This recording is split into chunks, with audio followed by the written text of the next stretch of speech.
Assalamualaikum warahmatullahi wabarakatuh. Saya Muhammad Firman Utomo, calon guru penggerak angkatan 7 dari SMA Negeri 1 Tongas Probolinggo.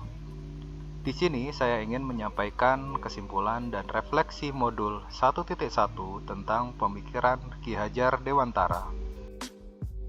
Sebelum saya mempelajari dan memahami modul 1.1 tentang filosofis pemikiran Ki Hajar Dewantara, saya dan sebagian guru yang lain terkadang masih beranggapan bahwa anak didik seperti pada teori tabula rasa yang menyatakan bahwa anak yang lahir di dunia itu diumpamakan seperti sehelai kertas yang belum ditulis.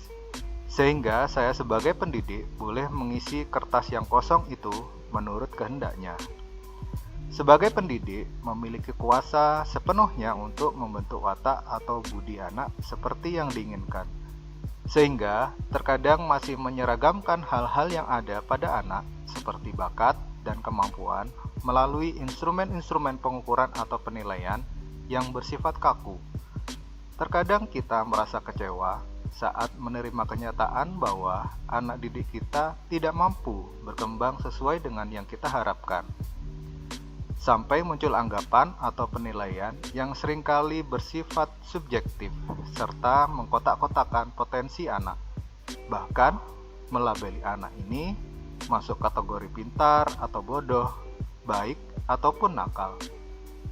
Meskipun anggapan ini bagi kita sebagai guru mulai memudar dengan perkembangan strategi pembelajaran yang lebih mengakomodir anak, kita hendaknya harus sebisa mungkin merubah mindset lama kita dan selalu berusaha melakukan perubahan positif, baik cara pandang kita sebagai pendidik kepada anak, juga cara pandang anak kepada guru, sehingga tercipta kesamaan visi akan cara-cara pengembangan potensi anak yang menyenangkan dan sesuai dengan kodrat anak. Aksi nyata sebagai wujud penerapan konteks pemikiran Ki Hajar Dewantara yang telah dilaksanakan sebelumnya harus semakin diperbaiki dan dikembangkan. Setelah mempelajari dan memahami modul 1.1 tentang pemikiran Ki Hajar Dewantara ini, banyak perubahan pemikiran serta perilaku yang saya dapatkan, diantaranya sebagai pendidik yang diharapkan mampu mengimplementasikan semboyan dari KHD. Saya memandang bagaimana pendidikan harus berorientasi pada anak, berpihak pada anak, dan bagaimana upaya kita sebagai pendidik menghambakan diri pada anak. Pemikiran saya seperti disegarkan kembali bagaimana seharusnya sudut pandang yang benar terhadap anak dalam pendidikan.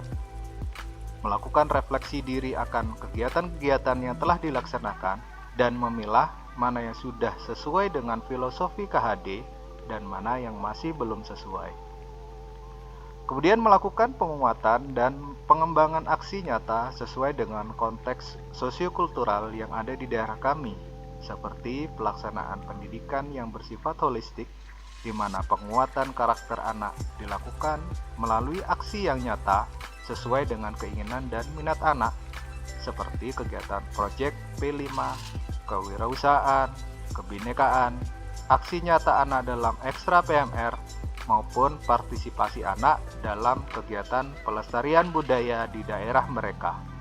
Misalnya kegiatan petik laut, kadeso, kasodo, ataupun Hari Raya Karu. Adapun aksi nyata yang akan saya terapkan lebih baik agar kelas saya mencerminkan pemikiran Ki Hajar Dewantara, yaitu mengintensifkan asesmen diagnostik, yaitu bentuk prapenilaian di mana guru dapat mengevaluasi kekuatan, kelemahan, pengetahuan, dan keterampilan siswa sebelum memulai pembelajaran. Dengan bantuan asesmen diagnostik ini, maka penilaian yang sesuai dapat diberikan setelah merancang pembelajaran untuk mengidentifikasi apakah siswa telah memenuhi tujuan yang diperlukan dalam pembelajaran. Kemudian, memberikan pembelajaran yang menyenangkan dengan mewadahi aspirasi dan bakat anak agar terbentuk suasana pembelajaran yang mendukung perkembangan kognitif dan karakter anak, serta menggunakan pendekatan berdiferensiasi dalam pembelajaran, baik konten, proses, maupun produk. Penerapan pembelajaran berdiferensiasi akan memberikan dampak bagi anak. Setiap anak memiliki karakteristik yang berbeda-beda. Tidak semua murid kita beri perlakuan yang sama. Jika kita tidak memberikan pelayanan sesuai dengan kebutuhan murid, maka hal tersebut dapat menghambat murid untuk bisa maju dan berkembang belajarnya. Dampak dari kelas yang menerapkan pembelajaran berdiferensiasi antara lain, setiap orang merasa disambut dengan baik.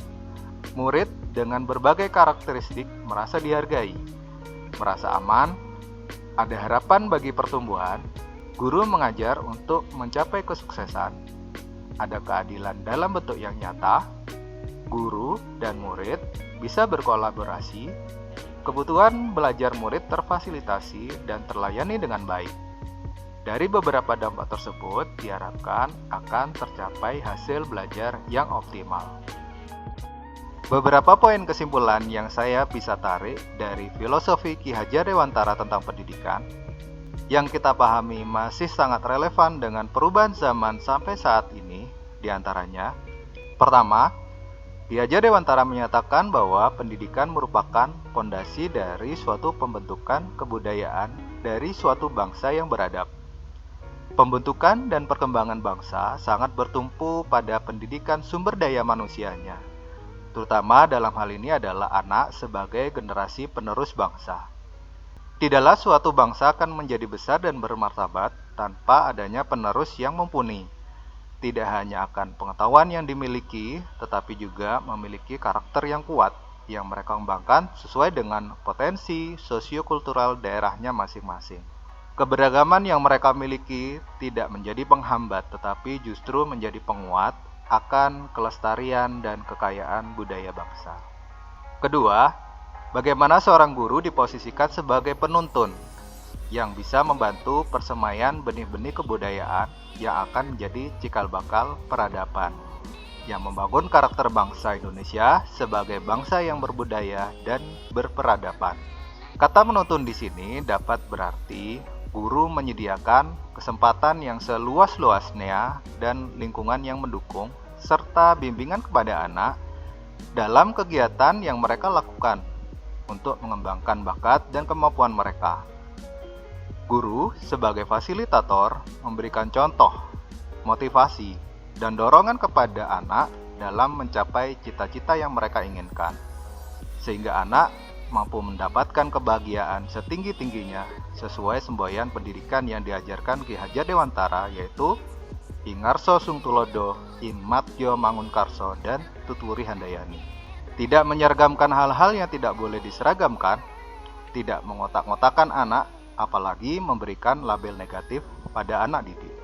Ketiga, guru harus melakukan perubahan demi anak didik dalam mengembangkan potensi dan minat masing-masing anak atau kodrat diri, kondisi dan budaya di mana anak tumbuh atau kodrat alam, dan kebutuhan serta perkembangan zaman atau kodrat zaman.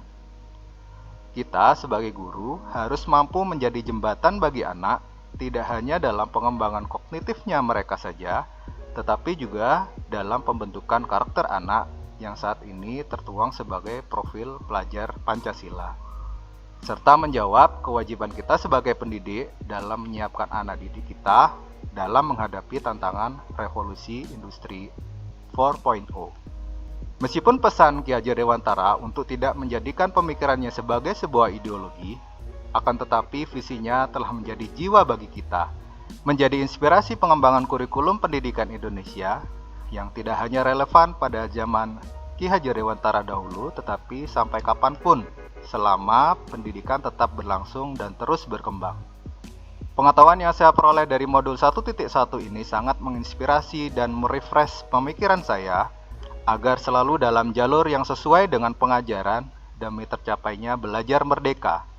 Tidak hanya bagi anak didik, tetapi juga bagi saya sebagai guru, dituntut untuk belajar dan mengembangkan diri sepanjang hayat. Demikian pemaparan kesimpulan dan refleksi yang saya dapatkan setelah mempelajari dan memahami modul 1.1 ini. Semoga menginspirasi. Terima kasih. Wassalamualaikum warahmatullahi wabarakatuh.